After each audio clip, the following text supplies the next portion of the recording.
et nous adorons ton nom. Tu mérites la gloire et tout l'honneur.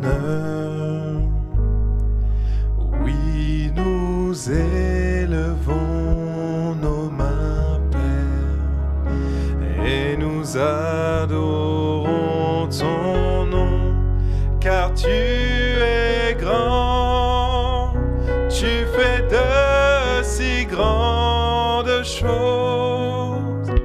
Il n'y a personne comme toi. Il n'y a personne comme toi, car tu es grand, tu fais de si grandes choses. Il n'y a personne comme toi. Il n'y a personne comme toi. Oh, chaque œil fermé, tu mérites la gloire. Oh, chantez-le lui là où vous êtes. Et tout l'honneur. Oui, nous élevons nos mains, Père, et nous adorons ton nom, car tu mérites la gloire. Oh, et tout l'honneur. Et nous élevons nos mains, Père, et nous adorons ton nom, car tu es grand, tu fais de si grandes choses. Il n'y a personne comme toi. Oh, il n'y a personne comme toi, car tu es grand, tu fais de si grandes choses. Il n'y a personne comme toi. Oh, il n'y a personne comme, oui, car tu es grand, tu fais de si grandes choses. Il n'y a personne comme toi. Il n'y a personne comme toi. Il n'y a personne comme toi. Non, il n'y a personne comme toi. Oh, alléluia. Oh, béni soit le nom du Seigneur. Alléluia.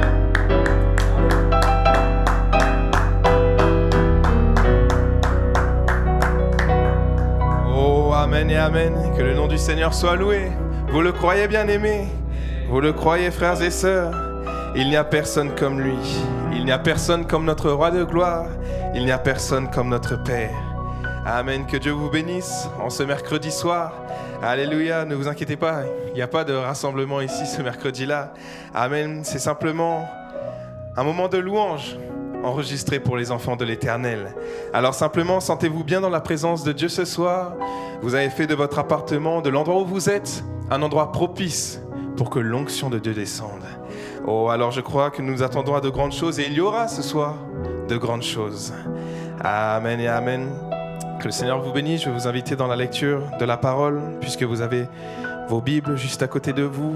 Prenons ensemble le psaume 115, la parole de Dieu, la parole de l'Éternel.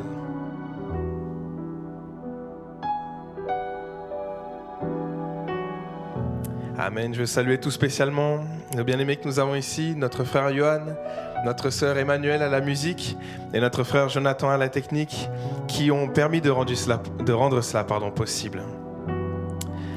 Ensemble, le psaume 115, c'est un psaume qui dit « Non pas à nous, Éternel, non pas à nous, mais à ton nom donne gloire, à cause de ta bonté, à cause de ta vérité. » Pourquoi les nations diraient-elles « Où donc est leur Dieu ?» Allons ensuite au verset 9. « Israël, confie-toi en l'Éternel. Leur secours et leur bouclier, c'est lui. Famille d'Aaron, confie-toi en l'Éternel. Leur secours et leur bouclier, c'est lui. Vous qui craignez l'Éternel, confiez-vous en l'Éternel. Leur secours et leur bouclier, c'est lui. » Oh, amen, que le Seigneur ajoute ta bénédiction à la lecture de sa parole. Alléluia, tu mérites la gloire et tout l'honneur. Alors non pas à nous, non pas à nous, mais à ton nom donne gloire. Oh, alléluia, n'est-ce pas merveilleux, frères et sœurs? Inclinons simplement la tête pour un mot de prière. Père éternel, Seigneur Jésus-Christ, nous sommes là humblement ce soir, rassemblés dans nos maisons, dans nos familles, avec certains. Seigneur Jésus-Christ, avec plusieurs. Et ton onction est au milieu de nous. Ta présence est au milieu de nous, Seigneur Jésus-Christ. Alors, ce soir, viens visiter chacun, Seigneur mon Dieu, chacun qui a un besoin dans son cœur, qui s'attend à toi. Remplis-le, Seigneur Jésus-Christ. Remplis ce désir qu'il y a dans l'âme. Prends soin encore de chacun de tes enfants. Pardonne nos fautes et nos offenses de cette journée, Seigneur mon Dieu. Nous les mettons sous ton sang. Et que tu puisses nous purifier, nous laver entièrement. Te le demandons dans le précieux nom de Jésus-Christ. Amen et Amen. Alléluia. Et l'Église de Dieu dit Amen. Alléluia.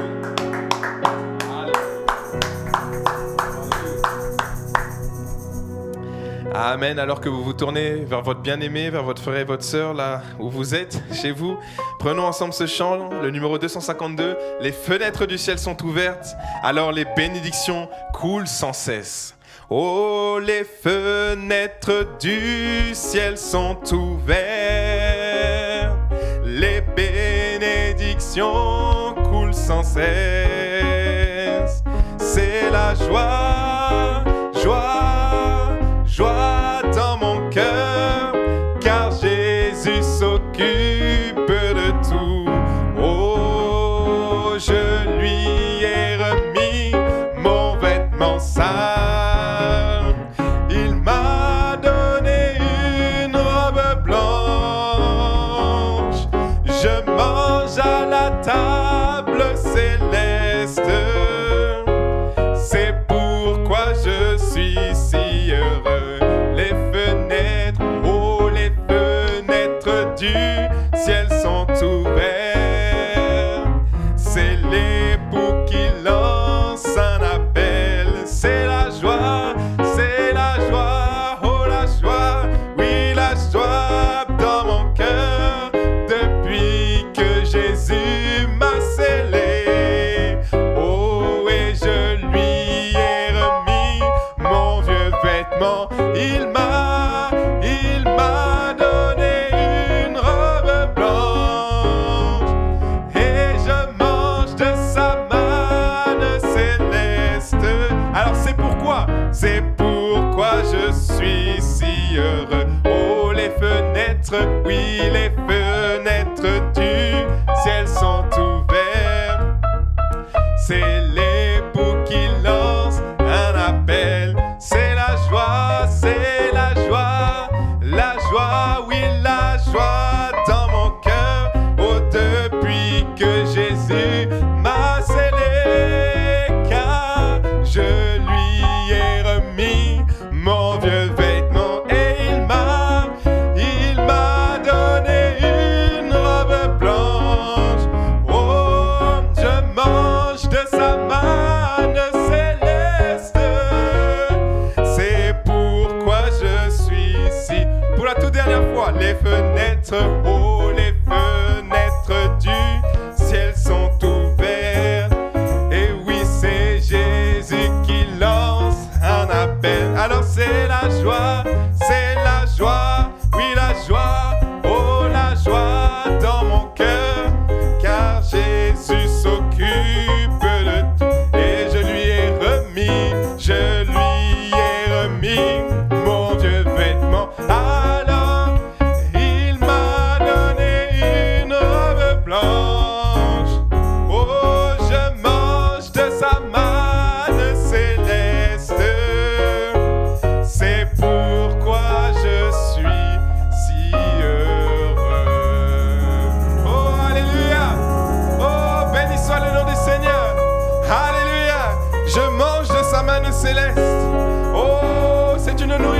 spécial réservé aux aigles.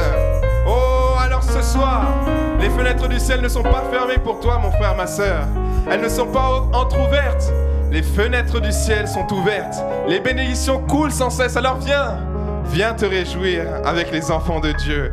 Oh, n'est-ce pas une bénédiction? Donnons la gloire à l'Éternel encore une fois. Alléluia.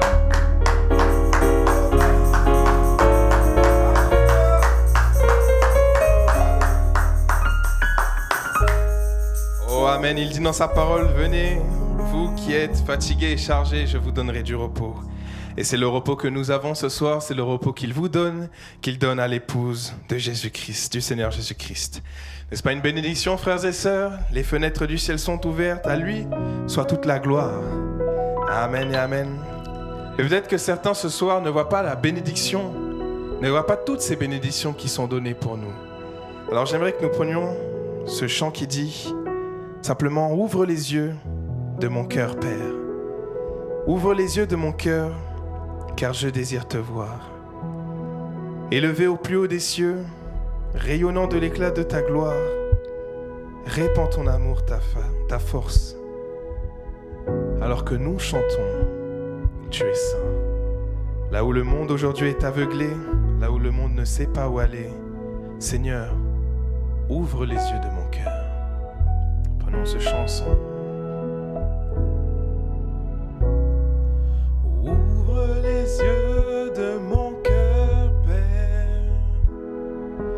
Ouvre les yeux de mon cœur.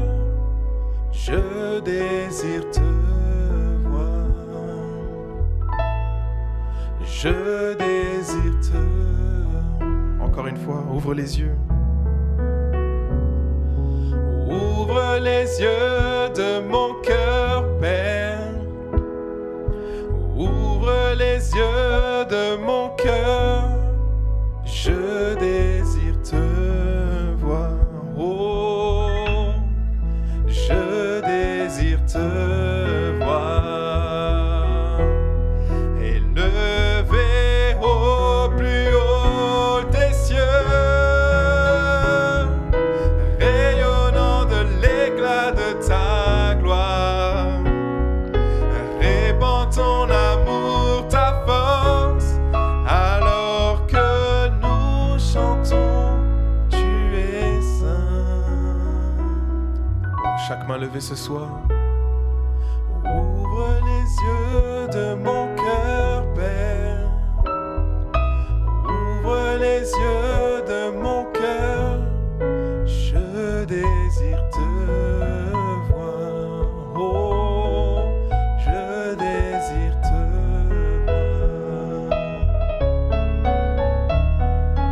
voir. Ouvre les yeux de mon cœur, Père. Ouvre les yeux de mon cœur. Je désire te voir. Oh, je désire te élever, élevé au plus haut des cieux, rayonnant de l'éclat de ta gloire, répands ton amour, ta force, alors que nous chantons, tu es saint, élevé au plus haut des cieux, rayonnant de l'éclat de ta gloire, répands ton amour, ta force, alors que nous chantons, tu es saint. Tu es saint, tu es saint. Tu es saint, tu es saint. Tu es saint, tu es saint.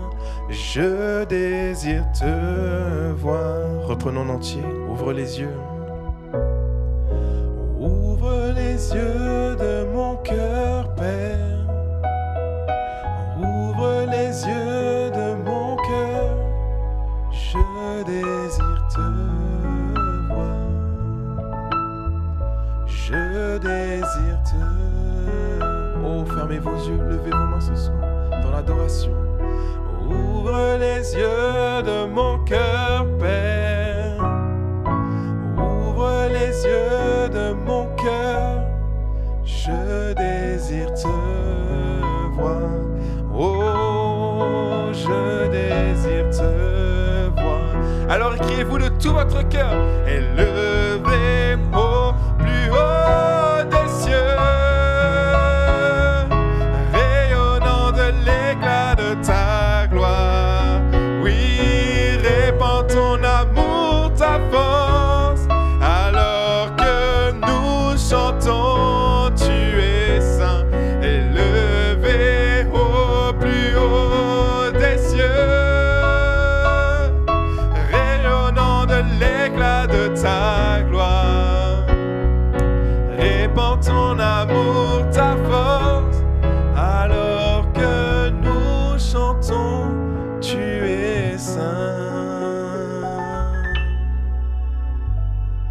Tu es saint, tu es saint. Tu es saint, tu es saint. Tu es saint, tu es saint. Je désire te voir. Encore une fois, tu es saint.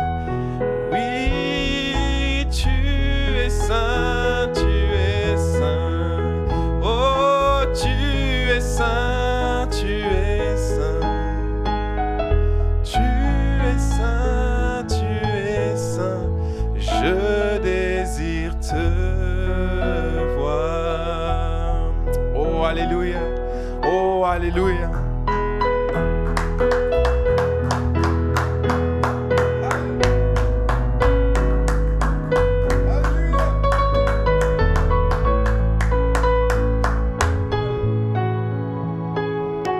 Oh, merci Seigneur Jésus-Christ.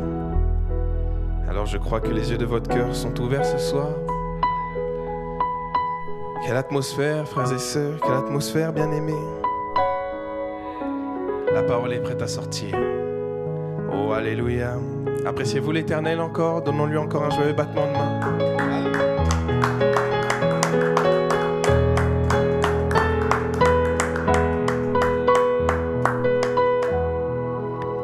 Alléluia. Je vous invite à vous asseoir simplement. Le message que nous écouterons ce soir s'intitule « Conférence ». Il a été prêché le 8 juin 1963 par le frère Branham. Nous allons écouter ce soir la première partie et mercredi prochain, nous écouterons la deuxième partie. Que le Seigneur vous bénisse richement, que le Seigneur soit avec vous dans votre temps de prière personnelle après la parole. Que l'Éternel soit au milieu de vous. Que le Seigneur vous bénisse.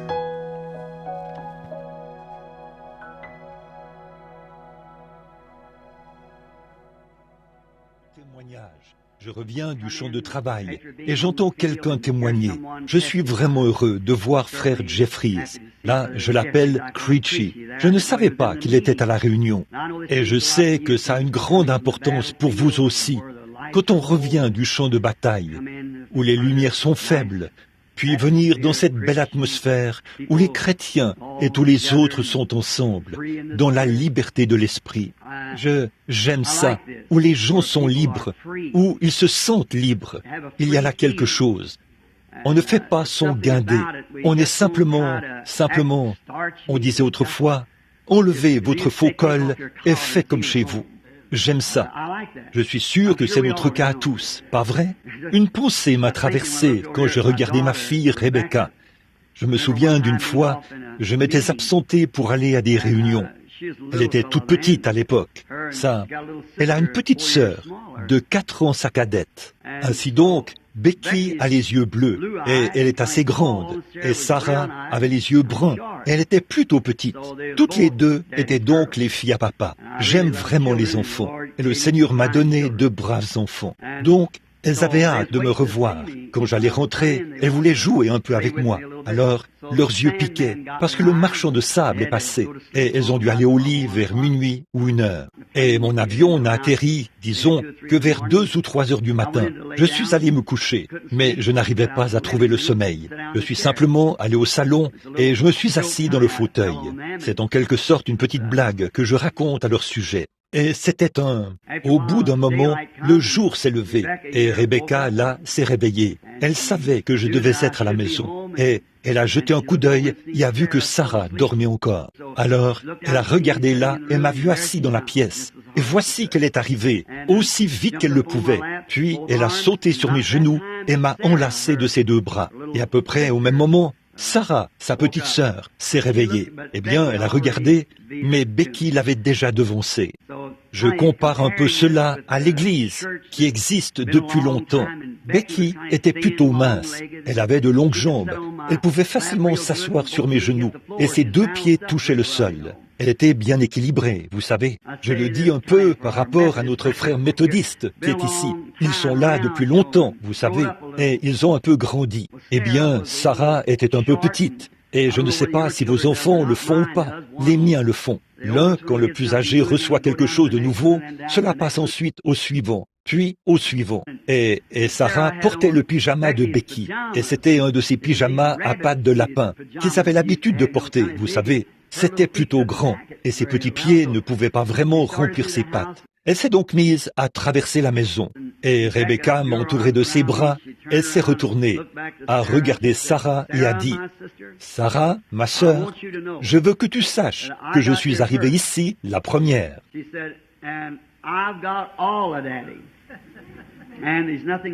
Elle a dit, « Papa est tout à moi, et il ne reste plus rien pour toi. » Eh bien, Sarah s'est sentie un peu blessée, vous savez. Alors, elle a fait l'amour. Et ça me rappelle peut-être un peu les églises qui ont été sur la route depuis longtemps, vous savez. Elles en connaissent tous les tenants, les aboutissants. Et elles peuvent s'asseoir et les expliquer par toute la théologie. Et la prêcher en grec et tout. Je compare cela à Rebecca. Alors Sarah a regardé autour d'elle. Elle a fait l'amour. Et elle s'est tournée pour repartir dans la pièce. Je lui ai fait un genre de clin d'œil. Je lui ai fait signe de venir comme ça. Et je lui ai présenté mon autre jambe. C'est exactement ce qu'elle attendait. Voilà qu'elle est arrivée et a sauté sur cette jambe. Et ses petites jambes étaient courtes, vous savez, et elle n'arrivait pas à toucher le sol. Elle était un peu vacillante. Alors, je l'ai entourée de mes bras pour l'empêcher de tomber, et je l'ai serrée contre moi. Elle a appuyé sa tête contre ma poitrine, et est restée là un petit moment. Puis, elle a regardé vers Rebecca. Elle a dit, « Rebecca, ma sœur ?» Voyez, elle a dit, « Je veux aussi te faire comprendre quelque chose. Tu es peut-être arrivée la première, et papa est peut-être tout à toi. Mais je veux que tu saches que moi, je suis toute à papa. » Alors, c'est un peu comme ça. Vous savez, il se peut que je ne connaisse pas tous les tenants et les aboutissants, mais tant que je suis tout à lui, c'est tout ce qui compte. Laissons-le simplement nous prendre et nous utiliser comme bon lui semble. J'apprécie vraiment ce séjour ici et cette belle communion entre ces braves frères, ces ministres, toute la collaboration des accompagnateurs individuels et tout ce qui était fait, le ramadan et leur belle collaboration. Je regrette simplement que ça ne dure que 4 jours. Vous voyez, à peine commencez-vous à connaître les gens, et les gens commencent-ils à vous connaître, que vous devez déjà les quitter, au moment même où quelque chose pourrait vraiment être fait pour vraiment magnifier Dieu. Et les choses qui se passent, ce serait peut-être nouveau pour beaucoup d'entre vous, et vous ne les comprendriez pas. On ne peut pas expliquer cela en seulement un soir ou 2. Alors, une fois qu'on est bien installé, bien sûr, on pourrait le faire. Il s'est passé beaucoup de choses.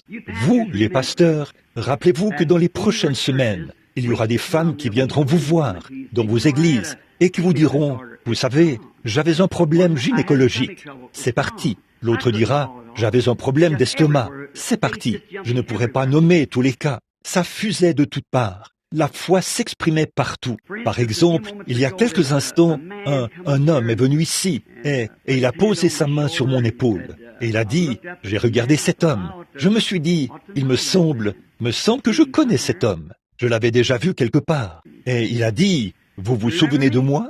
Et je ne crois pas. Alors il a dit, j'ai assisté à votre série de réunions à Saskatoon, en Saskatchewan, en 1940, vers 1942, ou quelque chose comme ça. Ça fait très longtemps. Il y a bien des années de cela. Et j'ai dit, oui. Je me disais, j'ai vu cet homme quelque part, mais je n'arrive pas à me souvenir où c'était. Donc, nous avons continué. Il a continué à parler.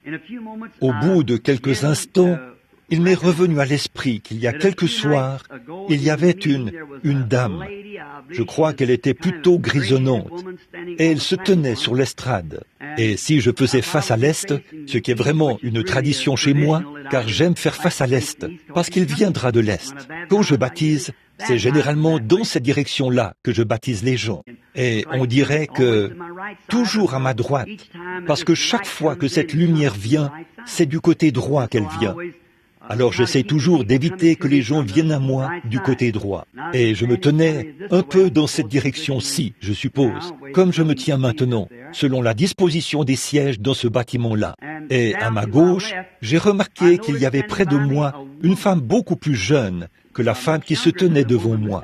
Elle portait des vêtements roses, ce qui était différent de ce que portait la femme qui était devant moi. J'ai continué à observer et j'ai baissé les yeux. Et il n'y a pas moyen de l'expliquer. Vous devez simplement le croire. C'est tout. J'ai abaissé le regard. Il y avait une dame assise ici en bas, à ma gauche. Et elle était un peu... Quelque chose n'allait pas chez elle. J'ai regardé de nouveau et voici qu'un homme se tenait près d'elle. Je me suis dit... Il y a quelque chose d'étrange et j'essayais de fixer mon attention sur la femme à qui je parlais. Parce que, voyez-vous, peut-être que si vous voyez quelque chose se produire, voyez, il pourrait arriver que vous disiez à cette femme-ci ce que cette femme-là avait, voyez. Donc c'est très... Et Satan se tient là, prêt à saisir chaque occasion qu'il peut. C'est simplement la grâce de Dieu, vous voyez, qu'il permette que cela se produise. Et puis, j'ai regardé. J'ai vu cette femme un peu... L'une était beaucoup plus jeune que l'autre, et l'une des femmes était un peu... Elle était bouleversée, troublée mentalement. L'autre femme avait une sorte de maladie très grave. Et alors cet homme, et ce matin, alors que je me tenais ici, je me suis rendu compte que c'était cet homme-là. Et j'ai dit, n'avez-vous pas une femme qui est malade, troublée mentalement, oppressée, quelque chose comme ça? Il a dit... Oui, et j'ai dit, est-ce qu'elle était à la réunion avant-hier soir, et elle s'est assise à ma gauche, vêtue d'une sorte de robe rose, ou quelque chose de ce genre? Il a dit, oui, c'était bien elle. C'est comme ça que j'ai reconnu cet homme. Je crois que j'ai noté son nom. Je n'ai plus une très bonne mémoire. C'est le pasteur M.A.C.K. Il est assis ici quelque part. Et c'était vrai, n'est-ce pas? Et il m'a dit ceci. Il y a bien des années de cela, ma femme avait assisté à votre réunion et elle avait été guérie instantanément par un miracle, alors que vous vous adressiez à elle et que vous lui parliez de ses problèmes. Et elle avait été guérie instantanément et quelquefois, d'une maladie rare du sang, d'ulcères et des choses comme ça. Maintenant, vous voyez ce qui s'est passé, si je peux essayer de vous faire comprendre ce que je veux dire. La dame avait la foi, voyez, et pour ce qui est de sa foi, elle croyait, même si elle n'avait probablement pas de quart de prière, ni rien. Mais elle croyait, et peut-être davantage que la dame qui se trouvait devant moi. Et là, je crois qu'il a dit que sa femme est venue. Et si je ne me trompe pas, c'est elle qui est assise là, près de cet homme. C'est bien cette femme-là. C'est cette femme-là. Quand je la regarde, c'est bien cette dame. Très bien. Donc, voyez-vous ce qu'il en est de la grâce de Dieu à ce sujet? En fait, cette dame croyait vraiment de tout son cœur. Et comme sa foi était tellement plus grande que celle de la personne qui se tenait ici, ça s'est dirigé vers elle. Bien sûr, là, alors l'homme m'a demandé, il a dit, « Frère Branham, y a-t-il quelque chose de très grave au sujet de ma femme? Est-ce qu'elle va se rétablir ou quoi ?» J'ai dit, « Monsieur, je n'en sais rien. Vous voyez, c'est vous qui déclenchez la vision. C'est votre propre foi qui fait cela. Voyez, c'est votre foi qui le fait, pas la mienne. C'est vous. Voyez, Jésus était là, au milieu de ces gens, et cette femme a touché son vêtement. Il ne savait même pas qui l'avait touché. Il a dit, « Qui m'a touché ?» Eh bien, Jésus ne parle pas juste pour parler. Lui, il ne savait vraiment pas qui avait fait cela. Puis il a parcouru l'auditoire du regard, jusqu'à ce qu'il trouve cette femme. Voyez? Alors, il lui a parlé de la foi qu'elle avait.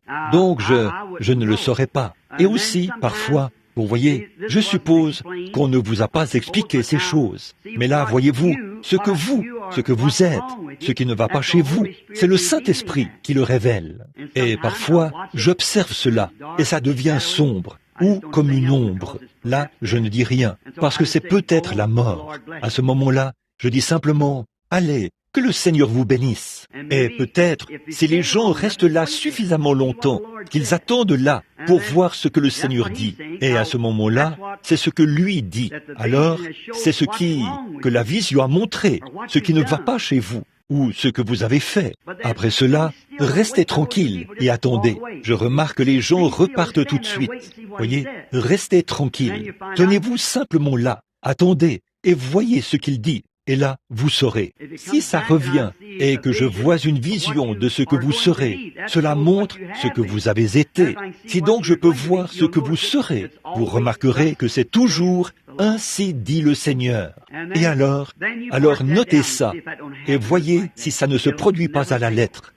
Ça ne faillira jamais. Si une vision, voici ce en quoi j'ai confiance. Si la vision venait et me disait ce matin que George Washington allait ressusciter du cimetière présidentiel, qu'il faut que j'aille là-bas pour le réveiller, j'inviterais le monde entier à venir voir cela se produire. C'est vrai, ça ne faillirait pas. Ça ne peut pas faillir.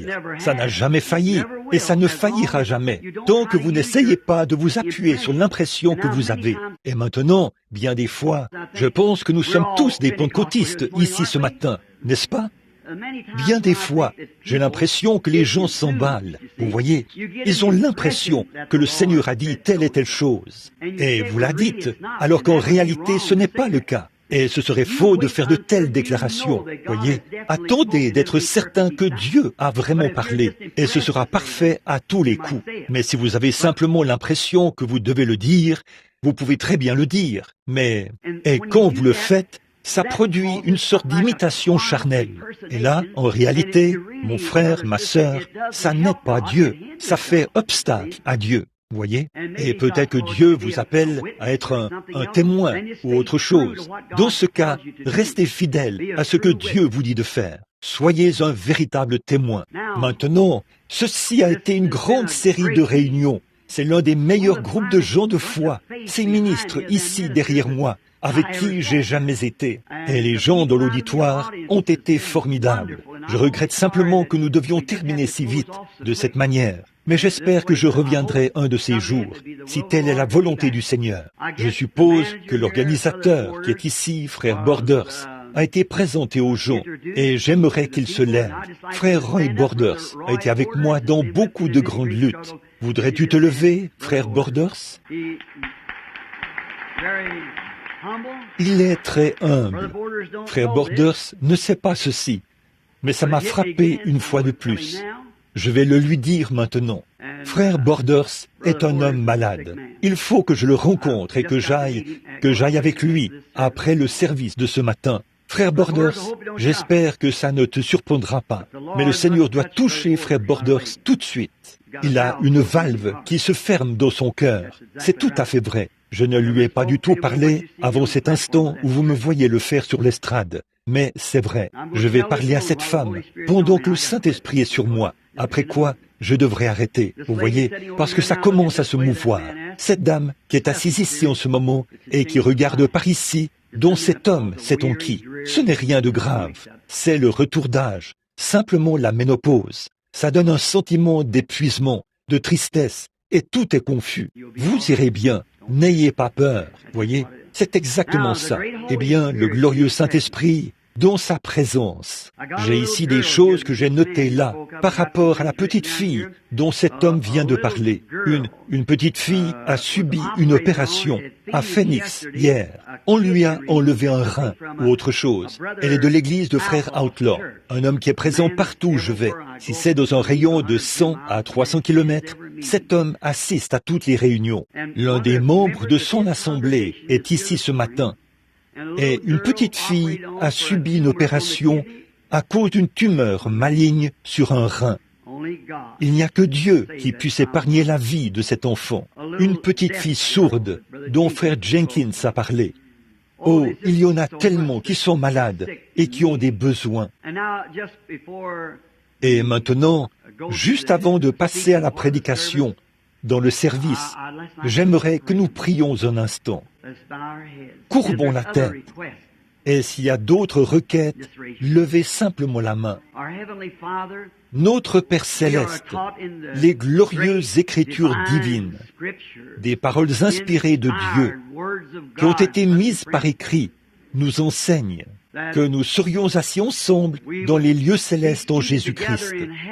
Et nous avons ce sentiment-là ce matin, alors que nous voyons un groupe de gens en route vers le ciel, un groupe composé de gens de toutes sortes de dénominations, qui sont assis ensemble, de les regarder et de voir des hommes qui sont plus âgés que moi et des jeunes hommes qui arrivent sur la scène, exactement comme les feuilles et les fleurs et toute la nature fonctionne, où ce qui est vieux part et ce qui est jeune apparaît. Père Céleste, nous te remercions pour le Saint-Esprit qui nous donne cette grande assurance qu'un jour glorieux, nous nous reverrons. Nous te remercions pour sa grande puissance. Il nous secourt dans nos infirmités. Et nous prions pour cette petite fille dont on a enlevé cette tumeur au rein, qui est cancéreuse. Seigneur Dieu, sois miséricordieux envers cette petite fille. Je me dis, et si c'était mon enfant? C'est la chérie de quelqu'un. Je te prie de la guérir. Que la puissance de Satan soit ôtée d'elle. Puisse cet enfant vivre pour la gloire de Dieu. Bénis, je prie ce matin, la petite fille sourde dont on nous a parlé. Je te prie de redonner l'ouïe à cette petite fille, la petite Jenkins. Je prie, Père Céleste, pour frère Borders, mon précieux frère, alors que nous voyons Satan essayer de le retirer du champ de travail. Ô Dieu, nous le réclamons dans l'intérêt du royaume. Et nous prions pour toutes ces demandes spéciales et pour cette dame qui se tenait là l'autre soir et dont la foi s'élevait. Tu le lui as maintenant expliqué, Seigneur, et tout ira bien maintenant. Nous te remercions pour ceci. Nous te prions de continuer à être avec nous. Bénis ces ministres. Bénis tous ceux qui ont aidé, les musiciens, ce petit quatuor qui a chanté et le quatuor de l'église là-bas, ces braves jeunes hommes, la dame qui nous a chanté des chants spéciaux et toutes ces choses, Seigneur, elles sont trop nombreuses pour que nous nous en souvenions. Mais toi, tu les connais toutes. Pour cette auberge Ramada, pour ce brave homme qui s'est tenu ici il y a quelques instants et qui a dit que Dieu vous bénisse. Ô Dieu, nous prions que cela lui soit imputé et qu'il puisse, Seigneur, être rempli du Saint-Esprit et devenir un grand témoin de Jésus-Christ dans le monde. C'est la plus grande chose qui puisse lui arriver, Père.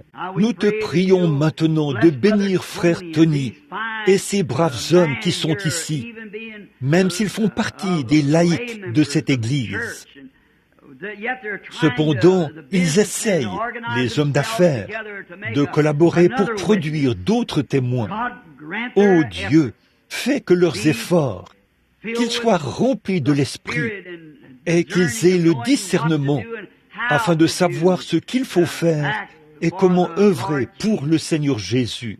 Bénis le message de ce matin, Seigneur, alors que je parlerai, et je te prie de l'oindre de tes bénédictions. Et quand nous repartirons, nous pourrons dire comme ceux qui revenaient d'Emmaüs, notre cœur brûlait en chemin. Aussi, Père, s'il y a ici quelqu'un qui n'est pas sauvé, quelqu'un qui ne te connaît pas, ou qui est juste un membre d'Église, puisse la grande puissance du Saint-Esprit lui révéler aujourd'hui qu'il a besoin du salut par le chemin approprié que Dieu a pourvu. Le seul chemin, Jésus-Christ, car nous le demandons en son nom. Amen. Je vous remercie une fois de plus. Il y a une chose que j'ai oublié de mentionner tout à l'heure. Frère Tony, alors qu'il se dirigeait vers la voiture hier soir, Il a dit, j'ai dit, je ne regarde jamais. Je suis dans le ministère depuis environ 33 ans maintenant. J'ai été pasteur du tabernacle à Jeffersonville pendant 17 ans. Je n'ai jamais reçu un seul sou en guise de salaire. Et je n'ai jamais ramassé d'offrande de toute ma vie. Je n'en ai jamais ramassé et je n'ai aucune intention d'en ramasser une un jour. Et hier soir, frère Tony a dit qu'ils étaient... J'ai dit, avez-vous couvert les dépenses? L'entente que nous avions quand j'ai rencontré ce brave frère, Brock, et est-ce que je l'ai bien prononcé? Brock et frère Gilmore, et quelques autres frères là-bas l'autre soir. J'ai dit, maintenant, ils demandent ce qu'il en est de la situation financière. Et je dis, seulement les dépenses, quelles qu'elles soient, ça s'arrête là. Eh bien, a-t-il dit, nous voulons ramasser une offrande pour vous. J'ai dit, non, non, ne le faites pas. Je reçois $100 par semaine de mon église, et ça suffit. Et je dis, c'est tout ce dont j'ai besoin. Je n'ai besoin de rien, vous voyez. Je pense à l'autre côté, là-bas, quelque chose là-bas. Et je sais que j'ai essayé de garder mon ministère. Tant de gens sont venus là, et même l'organisateur. Ils ont dit, frère Branham, ça devrait être sous les feux des projecteurs. Et la présidente de la distillerie Four Rose Whiskey est venue à notre église il y a quelque temps, et elle a emmené sa fille. Elle a dit, oh, la jeune fille voulait être guérie. Et elle a dit qu'elle avait entendu parler de ces choses et qu'elle allait subir une opération. Et alors, on a dit, oh, elle voulait venir ici. Elle ne voulait pas être opérée. Eh bien, elle est entrée en vitesse pendant que je prêchais. Elle voulait qu'on prie pour elle sur le champ. Il fallait que ce soit fait sur le champ. Eh bien, elle ne pouvait pas rester. Sa mère était à ses trousses. Alors, sa mère est entrée par l'arrière de la salle et s'est assise avec cet air arrogant. Alors, nous sommes allés là. Nous avons prié pour la jeune fille. Puis, nous sommes revenus. Eh bien, quelques jours plus tard, le médecin avait dit, il a dit, voyons, c'est un tas d'absurdités. Il a dit, mais elle a dit, non, je me sens bien, je n'ai pas d'appendicite, je vais très bien. Et donc, ils ont continué comme ça pendant 4 ou 5 jours.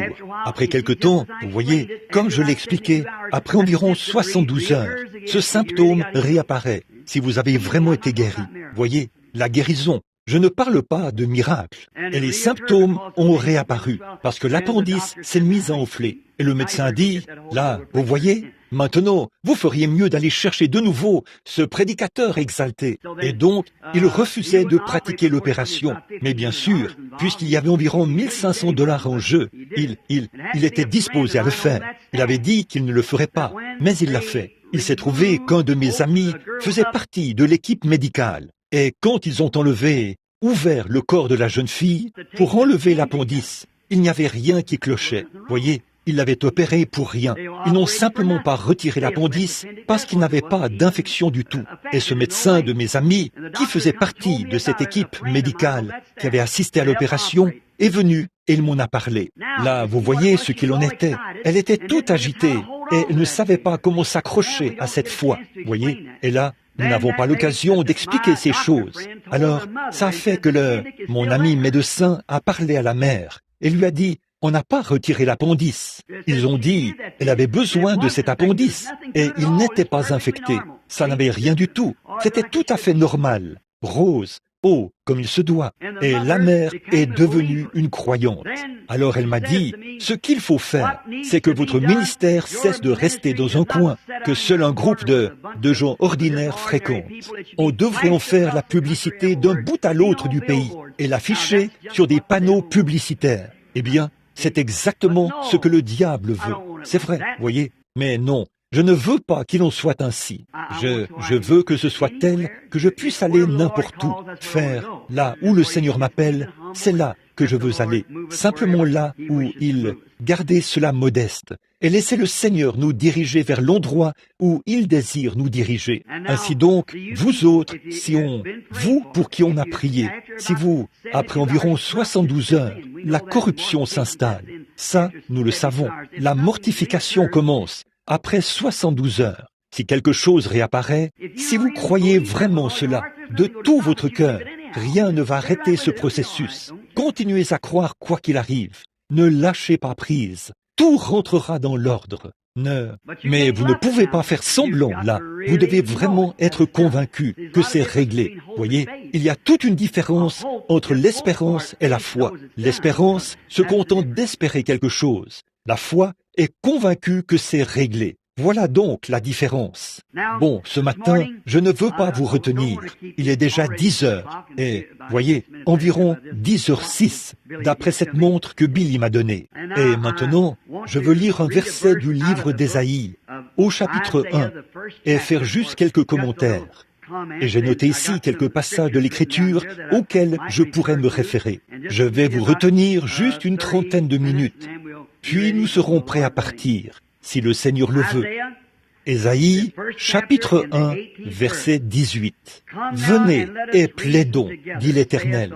Si vos péchés sont comme le cramoisi, ils deviendront blancs comme la neige. Si rouges comme la pourpre, ils deviendront blancs comme la laine. » Maintenant, que le Seigneur ajoute ses bénédictions à la lecture de sa parole.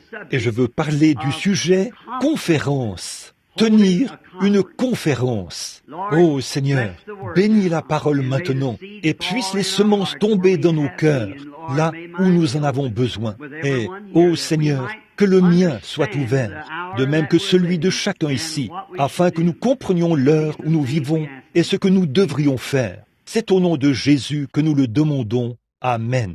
À propos des conférences, nous en entendons tellement parler de nos jours. On tient des conférences sur tout. Et franchement, c'est à cela que nous assistons ici ce matin. Une conférence. On en entend tellement parler. Et on en tient dans beaucoup d'endroits différents. Il y a tant de choses qui sont accomplies par le biais des conférences. Je pense que c'est quelque chose que nous devrions faire. Tenir une conférence. Et d'habitude, c'est en cas d'urgence qu'on en tient. D'habitude, quand il y a une urgence, alors on tient une conférence. On convoque rapidement une conférence. Et c'est dans ce sens-là que nous l'envisageons.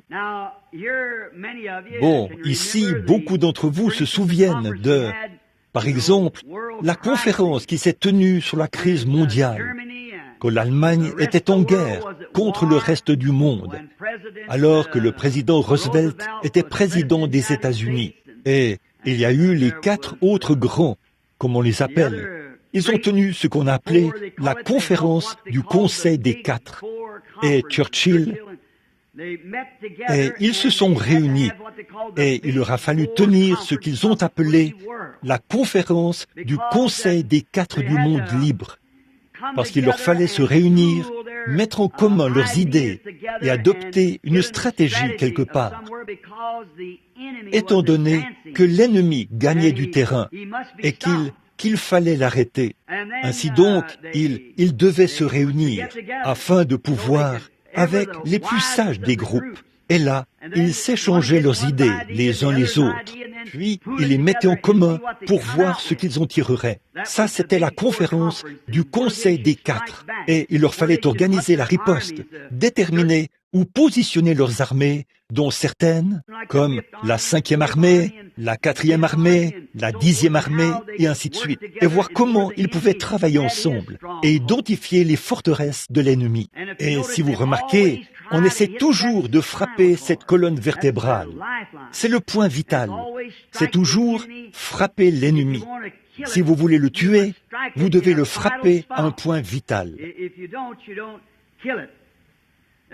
Sinon, vous ne le tuerez pas. Ainsi donc, il n'y a qu'une seule chose à faire. C'est comme organiser une réunion. Si nous pouvions prendre le royaume de Dieu, comme les hommes l'ont dit bien des fois, dans le ministère, un peu comme ce qu'a déclaré cette femme qui a dit, si vous réunissiez les gens importants, les grands intellectuels, et que vous les rassembliez, et ensuite vous frappez les choses à partir de là. Mais voyez-vous, vous frappez la mauvaise cible. Voyez, si je peux rassembler des ministres, si je peux rassembler un groupe d'hommes sauvés par Dieu et les amener à voir la puissance qui est en Jésus-Christ, qu'il vit réellement dans notre cœur et qu'il peut connaître les pensées de l'esprit, prédire les choses, les annoncer d'avance et faire en sorte que ce soit parfait. Alors ces ministres seront inspirés et ils transmettront cela à leurs fidèles. Vous voyez ce que je veux dire? C'est là qu'il faut frapper, là où se trouvent les armes en ce moment. Et au sein du Conseil des Quatre, il y a eu cette grande conférence. Ensuite, il y a eu une autre conférence qu'on appelait la conférence de Genève. Je suis sûr que beaucoup d'entre vous se souviennent de l'époque où la conférence de Genève devait se tenir. Puis, il y en a eu une autre qu'on appelait la conférence de Paris, lorsqu'ils se sont rencontrés à Paris. On en a constamment, tout le temps. Il y a conférence après conférence après conférence. Et on se réunit parce que le besoin est grand pour la vie nationale. Les cerveaux du monde semblent tellement embrouillés qu'on ne sait pas où, quoi faire. Et le monde entier est mort de peur en ce moment. Ça me rappelle un petit garçon qui rentre chez lui par une nuit sombre et qui traverse le cimetière en sifflotant. Il sifflote aussi fort qu'il le peut, parce qu'il ne fait que se leurrer lui-même. Il ne veut pas admettre qu'il a peur, mais il sifflote pour essayer de se détendre. Mais au fond, il a peur. Derrière chaque pierre tombale, il y a un lutin. Ou, voyez-vous, il a peur. Il sifflote juste pour se tranquilliser un peu. Et c'est pour ça qu'aujourd'hui, nous entendons tellement de balivernes à la radio et à la télévision. Des hommes qui ont du talent, des chanteurs comme Ernie Ford et Elvis Presley. Ces jeunes hommes qui vendent leurs droits d'aînesse pour un plat de lentilles. Ils vont là et tout ce qu'ils ont à faire, c'est d'être un blagueur ou faire des boutades ou quelque chose comme ça pour faire rire le public américain, alors qu'ils savent qu'ils essaient simplement de les tranquilliser. Et vous savez qu'au-delà de tout cela, nous savons que le jugement est proche. C'est vrai, autant regarder les choses en face. Nous sommes au bout du chemin, frères. Toutes les plaisanteries d'Ernie Ford, le rock'n'roll d'Elvis Presley et toutes ces choses, c'est un autre festin de Nebuchadnezzar. Ça ne servira absolument à rien. Le jugement va frapper. Cette nation est arrivée au même point que Sodome et Gomorrhe.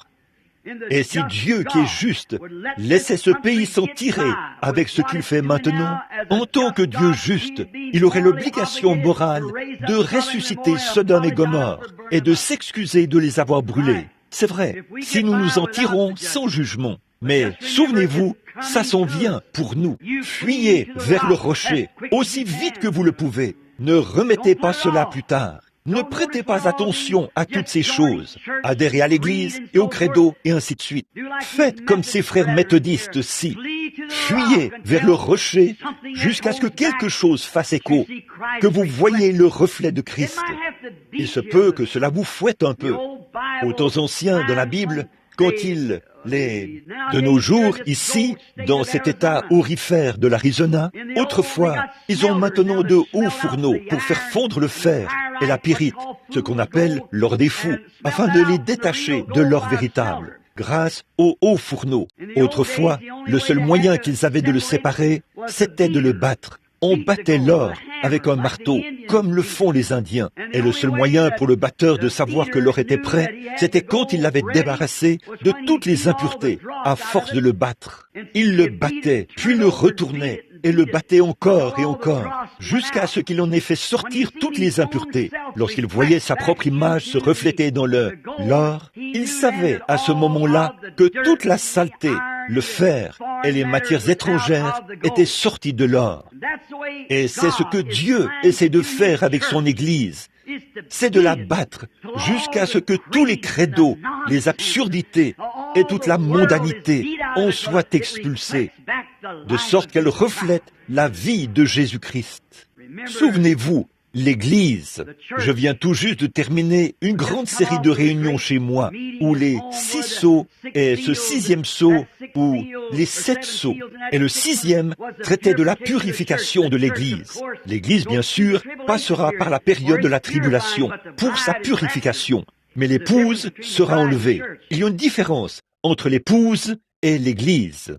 J'espère que je n'entre pas dans les choses doctrinales, là. Si je dis quelque chose que vous ne croyez pas, eh bien, faites comme moi, que je mange de la tarte aux cerises. J'aime la tarte aux cerises, mais quand je tombe sur un noyau, je ne jette jamais la tarte. Je ne jette que le noyau. Donc, faites la même chose. Quand on mange du poulet et qu'on arrive sur l'os, on ne jette pas le poulet, on ne jette que l'os. Si je dis quelque chose que vous ne croyez pas, jetez simplement l'os. Voyez-vous? Bon, mais il y a des urgences, des crises sont en cours. Et on demande constamment au président d'assister à la finale, aux conférences. Ils doivent se rencontrer pour ceci ou cela. Et Cuba provoque une crise. Alors, il leur faut convoquer une conférence. Puis, quelque chose d'autre éclate. Il leur faut convoquer une conférence. Presque tout ce dont on entend parler, ce sont des conférences. Qu'est-ce qu'ils font dans une conférence? Comment l'organise-t-on? Tout d'abord, on se concerte et on choisit un lieu précis. À Genève, j'ai visité cet endroit. C'est un site grandiose, une ville magnifique. Et d'habitude, on essaie de choisir un site qui inspire pour s'y rencontrer. Alors on sélectionne ce lieu de rencontre, puis on fait venir tous les grands hommes dans ce lieu. Et on fait, je n'ai pas noté cela ici. Comment appelle-t-on cet endroit où nous sommes allés en Suisse, Billy, là où C'était à Genève, n'est-ce pas? Et je pense que c'était une belle contrée. Je n'ai pas noté le nom de cette conférence, mais je me souviens que j'y suis allé. Ils se réunissent dans ces endroits, puis ils sélectionnent les meilleurs qu'ils peuvent et travaillent là-dessus. Bon, ça, c'est le monde. Et tout ce qui est mauvais, tout ce qu'il y a de mauvais dans le monde, c'est un type de ce qui est bien. Eh bien, le péché lui-même n'est que la justice pervertie. Or, il n'y a qu'un seul créateur, et c'est Dieu. Et Satan n'est pas un créateur. Il n'est qu'un pervertisseur de la création originelle. Un mensonge, c'est la vérité déformée. L'adultère, c'est l'acte juste qui est mal utilisé. Tout est toujours une perversion de ce qui est bien. Satan peut pervertir, mais il ne peut pas créer. Voyez? Et souvenons-nous que le mal, un mensonge, ou tout ce qui est péché, c'est la justice pervertie. Nous voyons donc que Satan utilise toujours un type pour ce qu'il va faire, de ce que Dieu a fait. Par exemple, comme bon nombre de gens qui voient les réunions, ils disent « c'est de la télépathie » ou « cet homme il s'appelait comment? Simon, le magicien » et des choses de ce genre. Voyez, pourquoi, quand vous voyez agir un spirit ou un démon, ce n'est qu'une perversion de la vraie chose, de la chose authentique que Dieu possède. C'est vrai, le voyez-vous? Et les hommes devraient avoir suffisamment de connaissances, être assez spirituels pour pouvoir discerner le vrai du faux. Avez-vous déjà entendu parler d'un spirit qui chasse les démons et qui guérit les malades et qui prêche l'évangile? Et c'est à leurs fruits qu'on les reconnaît. Voyez? Ils ont un petit kiosque quelque part dans un coin. Ils lisent les lignes de votre main, devinent 4 ou 5 choses, et une douzaine de choses sont fausses. Et voilà, c'est ça, vous voyez, c'est juste une perversion. Ils essaient de détourner l'esprit des gens qui sont mal en point du vrai et de l'authentique Saint-Esprit, là où nous pouvons nous asseoir ensemble dans les lieux célestes. Et Christ nous révèle ce que nous devrions faire. C'est ainsi que devraient être les églises. Les gens qui parlent en langue, je veux simplement dire ceci, parce que je suis votre Père, pour ainsi dire. Je vais jouer ce rôle ce matin. Voyez, nous avons quelque chose de glorieux, mais je crois qu'on ne représente pas cela comme il faut. Voyez, et cela se vendra tout seul si c'est parfaitement bien représenté. En fait, je pense qu'il y a beaucoup de méthodistes, de baptistes et de presbytériens qui aimeraient avoir ceci, mais c'est la façon dont nous le leur présentons. Voyez? Eh bien, si vous voyez quelqu'un qui construit une maison et qui plante des clous avec le marteau qu'il a à la main, vous allez le voir. Vous avez une machine dans laquelle vous pouvez mettre un demi-tonneau de clous. Planter des clous comme ça 2 fois plus vite et faire un meilleur travail. Si vous allez le voir et que vous vous mettez à dire « Ah, que faites-vous? C'est dépassé, ça. Ce n'est pas comme ça qu'on fait. Vous vous y prenez mal. Voilà, j'ai une machine qui peut le faire. » Vous venez tout juste de gâcher votre vente. Vous, les hommes d'affaires, vous le savez, vous avez gâché votre vente. La chose à faire, c'est d'aller vanter son travail, lui dire combien il est bon en construction, et ensuite lui présenter le produit. Si c'est un bon produit, il se vaudra tout seul. Vous, les vendeurs, vous le savez. Et vous savez qu'il n'y a rien de mieux que le baptême du Saint-Esprit. Il n'y a rien de mieux qui ait été donné à l'homme qui vient du ciel, si ce n'est le Saint-Esprit. Mais voyez-vous, nous essayons de terrasser l'autre homme. Essayons donc de le relever un peu et de l'entourer de nos bras et de lui faire savoir que la couverture s'étend sur toute la largeur du lit. Voyez, tenons ce genre de conférence-là. Voyez-vous, donnons-lui aussi un peu d'espace, puisqu'après tout, il a lutté. Bon, mais voyez-vous, bien des fois, dans nos églises, nous permettons aux gens de se lever, même si la prédication est en cours, de parler en langue, de faire un appel à l'autel. Quelqu'un parle en langue et quelqu'un en donne l'interprétation. En fait, l'un d'eux, je crois que la personne parle vraiment en langue. Mais je crois que l'autre prophétise plus ou moins, parce que l'un parle en langue pendant peut-être 5 minutes, et l'autre donne 4 mots en guise d'interprétation. Voyez, il faut que ce soit dans le même ton, que les voix montent et descendent de la même manière. Et là encore, s'ils le disent et que cela ne s'accomplit pas, alors débarrassez-vous de ce mauvais esprit. Vous ne voulez pas de ça. Dans mon tabernacle, quand quelqu'un parle comme ça, il a intérêt à ce que cela arrive. On met cela par écrit. Si ce qu'ils disent ne s'accomplit pas, on chasse d'eux ce mauvais esprit. Il faut que ce soit exact, pas une redite. Jésus a dit, n'usez pas de vaines redites, comme les païens. Il faut que ce soit quelque chose qui s'adresse directement à quelqu'un, ou pour aider l'Église, ou pour aider la cause. On note cela. Et si ce n'est pas les gens qui parlent en langue et ceux qui ont ces grands dons pour aider le corps de Christ, ils se rencontrent des heures avant même que nous arrivions là-bas. Et le Saint-Esprit agit à travers eux. Ensuite, on dépose cela sur la chair et nous annonçons ce qu'ils ont dit ici. Et si les choses n'arrivent pas exactement comme il était dit qu'elles arriveraient, alors ils ne peuvent plus le faire tant que ce mauvais esprit n'est pas sorti d'eux. Vous dites, eh bien, frère Branham, ça... Eh bien, regardez, je dois me tenir ici. Je n'aurai pas peur, parce que c'est Dieu. Il faut que ce soit vrai à tous les coups ici. Et il faut que ce soit vrai à tous les coups là-bas. Et là, quand les gens voient ces choses s'accomplir, alors ils croient. Ce dont l'Église pentecôtiste a besoin ce matin, c'est une bonne conférence. C'est tout à fait vrai. Toutes les dénominations, les unitaires, les binitaires, les trinitaires, les quaternaires, et nous tous, et l'Église de Dieu, les assemblées de Dieu, nous tous, nous nous rassemblons et discutons de ces choses. C'est vrai, et nous faisons avancer l'Église. Tant que Satan peut continuer à vous amener à tirer les uns sur les autres, il va s'asseoir et dire, frère, je n'ai même pas besoin de me battre. Mais si nous pouvions simplement nous réunir et regarder à Dieu en tant que frères, puis avancer étant armés et unis, on n'a pas besoin de changer. Et l'un va à une certaine église. Faites comme bon vous semble. De toute façon, ces petites distinctions que vous faites ne changent rien du tout. Dieu a donné à chacun de vous le Saint-Esprit. Alors, la Bible dit, Dieu donne le Saint-Esprit à ceux qui lui obéissent. Alors c'est certain que quelqu'un a obéi à Dieu. Mais ce qu'il y a, c'est que tant que Satan peut maintenir de petites divergences, c'est ce qui fait que l'Église est aussi perturbée aujourd'hui. Mettons de côté ces choses-là et rassemblons-nous. Souvenez-vous, l'autre frère est tout autant Christ que nous le sommes. Aucun homme n'est grand, ni petit, ni supérieur. Nous sommes des enfants. Nous sommes un en Christ. Et nos petites divergences ne changent rien. Que Becky veuille une robe bleue et Sarah une robe rouge. Toutes les deux auront une robe. Ça, vous voyez ce que je veux dire? Elles ne doivent donc pas se disputer à ce sujet. Alors, je pense que c'est vraiment ce que nous devrions faire. Bon, nous parlons des conférences mondiales, lors de crises mondiales. Vous savez, Dieu a aussi tenu des conférences. Nous pensons à la conférence de Paris, de Genève, du Conseil des Quatre, et à bien d'autres conférences. Réfléchissons maintenant à quelques-unes des conférences que Dieu a tenues, dont ces autres étaient des types de celles que Dieu avait tenues. Je crois que la première conférence à laquelle je peux penser, d'après l'Écriture, là, je vais l'appeler la conférence de l'Éden de Dieu. Dieu a fait l'homme à son image. Il l'a créé à l'image de Dieu.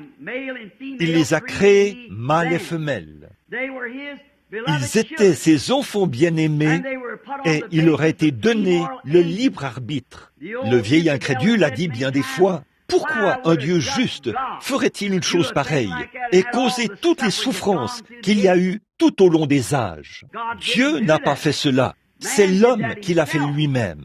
Dieu ne voulait pas qu'il le fasse. Eh bien alors, si Dieu était omnipotent, pourquoi a-t-il même permis que cela arrive? Pourquoi n'a-t-il pas créé l'homme, un homme parfait? C'est parce qu'au commencement, il n'existait rien d'autre que Dieu. Et en Dieu se trouvaient des attributs. Il y avait son attribut d'être un sauveur. Nous savons que c'est vrai. Il est un sauveur. Et cela était en lui. Or, il n'y avait rien de perdu qui puisse être sauvé. En lui se trouvaient les attributs d'être un père. Mais il n'y avait rien envers lequel il pouvait agir comme père. En lui se trouvaient les attributs d'être un guérisseur. Il n'y avait rien de perdu, rien de malade.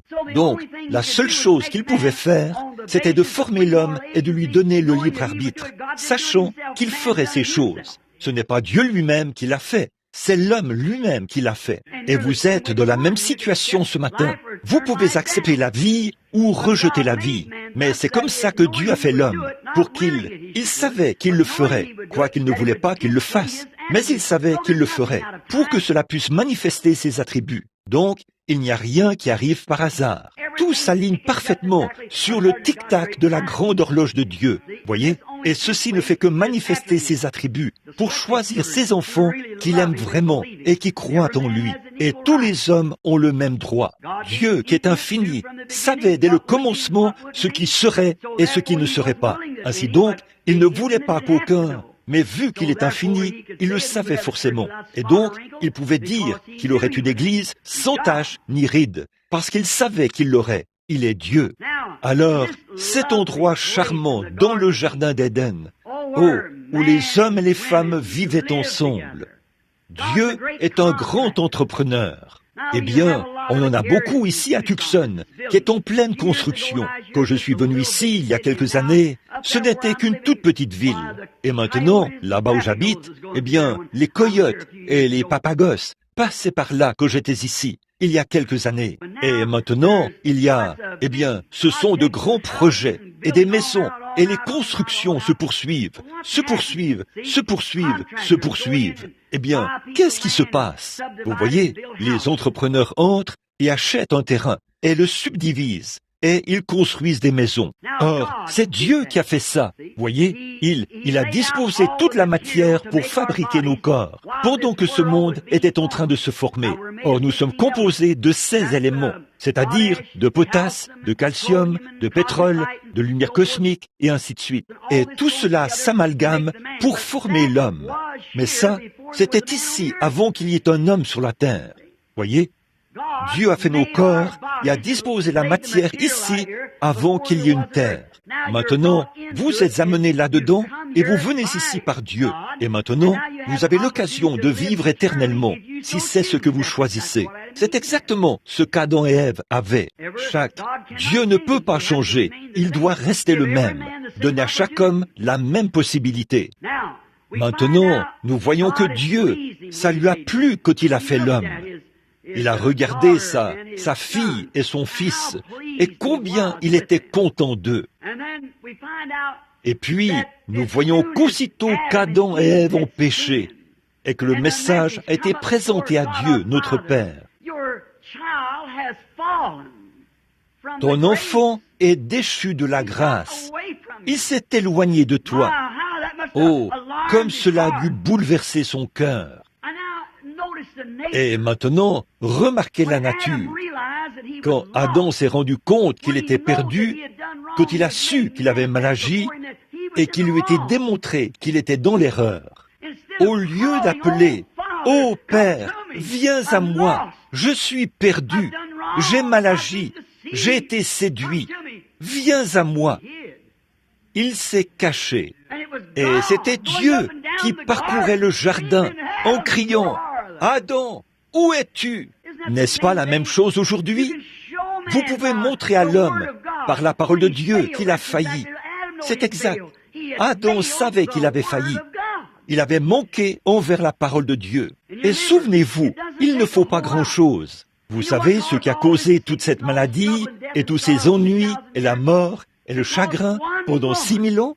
C'est parce qu'une seule femme a manqué de croire une toute petite sphère, petite phase de la parole de Dieu, juste un petit iota. Elle a cru presque tout cela. Satan lui a dit la vérité sur presque tout cela. Tu feras ces choses et ceci. Puis il a dit, certainement que tu ne mourras pas.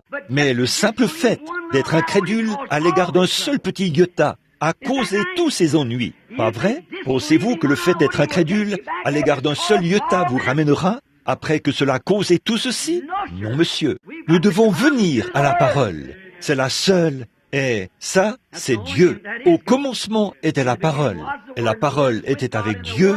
Et la parole était Dieu. Et vous voyez, quand Dieu a fait l'homme, quand il a commencé à couver la terre, là sont apparues comme des fleurs de Pâques. L'herbe est apparue. Les espèces sont apparues. Supérieures et supérieures. Le glorieux Saint-Esprit qui couve, ou couver, ça veut dire materner, roucouler, les fleurs sont apparues. Le Père a dit, c'est merveilleux, continuez comme ça. Et il a couvé. Et au bout d'un moment, les oiseaux sont apparus. Ensuite, les animaux sont apparus. Il faisait des choses toujours plus évoluées, plus évoluées, plus évoluées, plus évoluées. Et finalement, la terre a reflété le reflet de celui qui couvait, Dieu. Et il était à l'image de Dieu. Jamais rien n'était supérieur à un homme. Même nos sœurs bien-aimées, une femme, elle ne fait pas partie de la création originelle. Elle est un produit dérivé de l'homme, une partie de lui. Et ils sont un en Christ. Oh, quelle grande leçon nous avons ici même, devant nous, en ce moment, sur laquelle nous pourrions passer des heures pour y mettre de la lumière. Remarquez, maintenant, nous voyons qu'à ce moment-là, quand cet homme a reflété Dieu, alors Dieu est descendu dans son propre reflet, sous la forme de l'homme, Jésus-Christ. Et Dieu était en Christ, le Dieu en Christ, qui se reflète sur la terre, ce qu'il était, un sauveur, un Dieu, un guérisseur.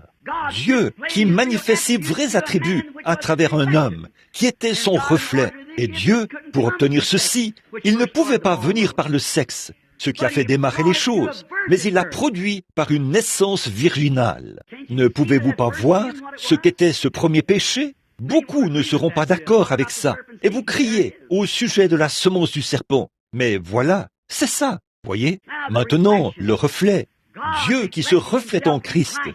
Mais alors, quand cet homme a été perdu, aujourd'hui, quand on montre à l'homme, par la parole, qu'il ne devrait pas faire ces choses. Parfois, il est fidèle à une église. S'il y a quelques-uns de mes amis catholiques ici ce matin, pardonnez-moi cela un instant. Tous les miens sont aussi catholiques, vous savez, catholiques romains. Maintenant, remarquez, quand ce prêtre est venu me voir à propos de beaucoup de grandes guérisons, il a dit, « Vous êtes d'origine catholique. Pourquoi n'êtes-vous pas catholique ?» J'ai dit, « Je suis catholique. » Et il a dit, « Oh, je ne peux pas croire ça. » J'ai dit, « Votre Église n'enseigne-t-elle pas que cette Bible, que Jésus-Christ a établi la première Église catholique et que ses apôtres étaient catholiques? » Oui, j'ai dit, « Alors, je crois exactement ce qu'ils ont écrit. » Il a dit, « Mais, Monsieur Branham, a-t-il dit, l'Église change continuellement. Il a donné à Pierre l'autorité d'avoir les clés et il peut lier et la succession apostolique des papes et ainsi de suite. » J'ai dit, j'ai tous vos écrits, ou la plupart, là-dedans, les réalités de notre foi, et ainsi de suite. Mais j'ai dit, regardez, si ces hommes qui ont écrit cette Bible ont marché côte à côte avec Jésus, disons qu'ils étaient catholiques et qu'ils ont écrit cette Bible, ne pensez-vous pas qu'ils en seraient plus longs sur la volonté de Dieu et les commandements de Dieu que ce groupe de gens modernes ferait aujourd'hui? Et j'ai dit, remarquez, si c'est l'Église, alors quand ils ont obéi à ce que Dieu a dit à l'origine, et c'est la parole de Dieu, regardez les miracles et les signes, et ainsi de suite, qu'ils ont opérés, et vous n'en avez pas du tout aujourd'hui. C'est une preuve que Dieu n'est pas avec vous.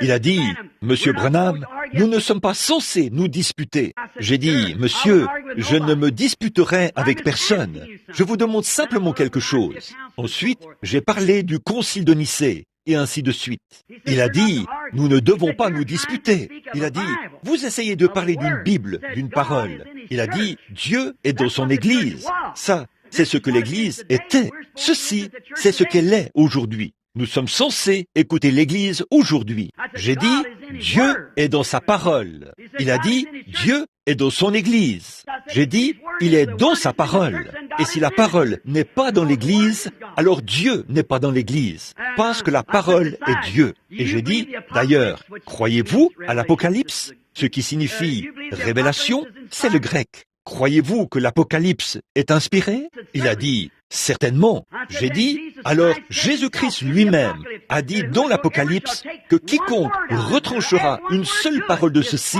ou y ajoutera une seule parole, sa part sera retranchée du livre de vie. Alors, comment pouvez-vous dire que vous avez l'autorité de retrancher, d'ajouter ou de faire ce que vous voulez, alors que le fondateur de l'Église chrétienne, Jésus-Christ, vous l'a interdit? Vous ne pouvez pas le faire. Voyez? Oh, l'heure, le temps prodigieux dans lequel nous vivons. Et quand on dit aux hommes leur erreur, au lieu d'essayer de revenir et de dire « Père, j'ai tort, pardonne-moi », ils se cachent encore derrière les feuilles de figuier. Les feuilles de figuier, c'est ce qu'ils ont cousu ensemble eux-mêmes. Et ils ont essayé de... Le mot religion signifie une couverture. Et ils ont essayé de se faire une couverture faite à la main. Et l'homme n'a pas encore changé aujourd'hui. Donc, Dieu a dû convoquer une conférence. Et il devait rencontrer sa personne, son enfant. Et souvenez-vous, ces commandements étaient « Le jour où tu en mangeras, ce jour-là, tu mourras. » Et Dieu ne peut pas défier ses propres lois et être juste. Il a donc fait un grand abîme entre lui et l'homme. Alors, quand il voulait racheter son enfant, il ne voulait pas qu'il s'en aille comme ça. Alors, il fallait qu'il le rachète. Ils ont donc convoqué une conférence. Et cela a été la première conférence où Dieu a rencontré l'homme. C'était la conférence de l'Éden. Comment va-t-il sauver cet homme? Que peut-il faire pour ramener à lui ses enfants perdus? Et souvenez-vous, sa première décision est parfaite. Toujours. Si ça avait été des credos, des feuilles de figuier, il aurait dit, « Adam, tu as fait ce qu'il fallait. Sors de derrière les arbres. Je pense que tu es un homme sage. Tu me reflètes parce que tu es sage. Tes feuilles de figuier, c'est ce qu'il faut. » L'homme essaye encore cette feuille de figuier.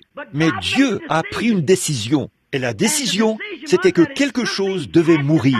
Parce que cela montre ce qu'il est, sa sainteté et sa justice, sa propre loi. Le jour où tu en mangeras, tu mourras. Et il fallait qu'il y ait un substitut avec un sentiment. La vie botanique n'a pas de sentiment. Alors, il fallait qu'il tue quelque chose pour avoir des peaux, pour les couvrir. Et c'était là la décision de Dieu. Comment sauver l'homme, ramener l'homme dans la communion avec lui, en Éden. Et c'est toujours resté comme ça. Aucun homme, je ne sais pas combien de fois, ils ont essayé d'instruire l'homme. Ils ont essayé de lui dire qu'un programme pédagogique pourrait le faire. Combien de fois les églises ont-elles essayé ça? Cela a échoué chaque fois. Et cela échouera. Nous essayons de nous organiser. Chaque personne a. Or, je ne suis pas contre l'instruction. Je ne suis pas non plus contre l'organisation. Mais l'organisation et les programmes pédagogiques et toutes les autres choses que nous avons faites de main d'homme, ce sont des feuilles de figuier. Il faut retourner à la décision originelle de Dieu. Lors de cette première conférence, l'Éden, retourner au sang. Le juif, autrefois. Maintenant, je vais en arriver aux pentecôtistes, juste pendant quelques minutes. Autrefois, quand Dieu acceptait ce substitut, comme le juif avait l'habitude de descendre la route avec son taureau au pelage bien lissé, il disait, « Tu sais, je suis un pécheur. Jéhovah exige que j'offre du sang. » Donc, il va chercher son agneau ou son taureau. Il l'apporte au souverain sacrificateur, au temple. Et il pose ses mains sur son sacrifice. Qu'est-ce que ça fait? Ça identifie l'adorateur à son sacrifice. Et le sacrificateur vient et tue le taureau. Il prend le sang et l'asperge. Et cet adorateur savait sincèrement, ce juif, que c'était ce que Jéhovah exigeait de lui. L'homme rentrait chez lui avec un bon sentiment. Il avait senti le frémissement et les secousses de cet agneau. Le sang avait giclé partout sur ses mains, et ainsi de suite. Et il avait vu ce petit animal se débattre et mourir. alors qu'on lui coupait la gorge. Il savait qu'il aurait dû être celui-là. Il a regardé son sacrifice. Il s'est identifié en posant ses mains dessus. Je devrais être celui-là. Et alors, quand ils lui ont tranché la gorge, il se mourait et bêlait. Et il continuait comme ça. Et le petit animal a frémi et s'est calmé. Et l'adorateur s'est tenu là et a dit, « Oh Jéhovah, tu as accepté cela à ma place. J'ai honte de moi. » Et cet homme rentrait chez lui justifié, parce qu'il avait fait exactement ce que Jéhovah avait exigé. C'était très bien, mais peu à peu, c'est devenu une tradition familiale. Maintenant, il prend son sacrifice. Il dit, eh bien, voyons un peu là. Oh oui, c'est la nouvelle lune, le festin. Je pense que je ferais mieux. C'est une purification dans le tabernacle. C'est la fête de la Pentecôte. Je pense que je ferais mieux d'y aller, m'offrir un agneau. Il va là-bas et le tue, sans aucun sentiment. Mais il repart avec la même idée qu'il avait quand il est arrivé là. Et alors, qu'est-ce qu'il a fait? Jéhovah a dit ici dans Ésaïe, en parlant un peu plus tard, il a dit, « Tes fêtes solennelles me puent au nez. » Nous devons venir, non pas comme une bande de Ricky et de Riquetta. Nous devons venir, non pas comme tout ce formalisme de ces religions traditionnelles et tout qu'on a aujourd'hui. Nous sommes pentecôtistes. Venons avec une profonde sincérité, posons nos mains sur notre sacrifice là-bas au calvaire et sentons le sang qui coule, la souffrance de Jésus-Christ. Alors que nous nous identifions comme étant morts aux choses du monde et aux idées modernes du jour, nous sommes comme Sodome et Gomorrhe et nous vivons dans cette condition, que l'esprit juste qui est en nous, ces péchés tourmentent journellement notre âme. Que les péchés du monde et les modes de Hollywood et tout cet évangélisme et ces absurdités à la Hollywood, tout ce maquillage, et on joue de la musique et on saute en l'air. La musique s'arrête, vous voilà abattu. Quand un homme est lavé dans le sang de l'agneau, il n'a pas besoin de musique ni de rien d'autre. La puissance de Dieu agit simplement sur lui et il peut jubiler, pousser des cris, louer Dieu ou faire n'importe quoi d'autre, qu'il y ait de la musique ou pas. Le Saint-Esprit est en lui. Et il s'identifie à Jésus-Christ. Mais aujourd'hui, nous voulons simplement, nous devons sauter en l'air un peu, comme les pentecôtistes, parce que nos ancêtres l'ont fait. Ils avaient une raison de sauter en l'air. C'est ce Saint-Esprit qui les faisait sauter en l'air. Et puis, quand on redescend, il faut toujours vivre aussi haut qu'on saute. Sinon, on ne doit pas sauter du tout. Nous descendons aujourd'hui et nous menons toutes sortes de vies. Nous présentons un reflet sur la chose même que nous défendons. Et nos organisations deviennent mondaines. Elles vont là dehors. Elles laissent nos frères pentecôtistes aller là, dans ces grandes écoles. Elles sont très bien. Je n'ai rien contre elles. Mais j'essaye seulement de faire remarquer quelque chose. On les y instruit, on leur enseigne la psychologie, on leur donne une licence en lettres et tout, comme les autres le font. Et on les envoie là dehors. Et ce qu'ils sont absolument... Ils ne sont pas pentecôtistes. Dieu n'a pas de petits-fils. Dieu a des fils. Nous essayons de croire que notre mère était pentecôtiste et que notre papa était pentecôtiste et que nous avons tous été instruits à l'école du dimanche et qu'automatiquement nous sommes pentecôtistes. Ça, ce sont des petits-enfants. Dieu n'a pas de petits-enfants. Il a des fils de Dieu et des filles de Dieu. Et chaque homme doit payer le même prix que le premier homme a payé. Il doit venir sous le sang versé de Jésus-Christ. C'est ce qu'il doit faire. Maintenant, nous voyons là que c'est ce qui, au commencement, la sincérité. Maintenant, nous essayons de croire que, parce que nous avons ici un jeune homme qui veut recevoir une instruction, il va dans les écoles et tout, il en sort instruit, il peut parler d'une manière très bien, il peut se tenir sur l'estrade. C'est un homme prestigieux. Eh bien ça, c'est Hollywood. Ils veulent quelque chose qui brille.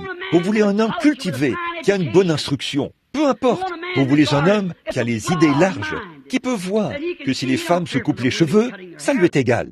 La Bible dit qu'elle ne doit pas le faire. Ça leur est égal si un diacre vient dans l'église, s'il est un homme bon et qu'il peut payer assez bien, ça leur est égal qu'il ait été marié 2 ou 3 fois. C'est très bien, c'est quelqu'un de bien. Mais la Bible refuse cela. Exactement. Nous n'entrons pas dans l'église par la théologie. Nous entrons par la genoologie.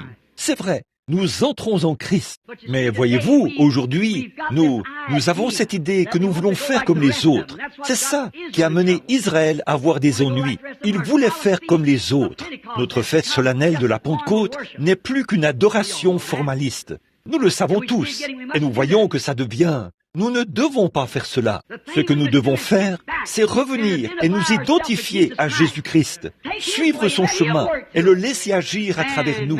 Alors les hommes suivront avec joie celui qui a enseigné autrefois « J'attirerai tous les hommes à moi ». Comme nous aimerions continuer un peu et exprimer quelque chose de plus sur cette conférence de l'Éden. Mais j'ai encore d'autres conférences dont je veux parler.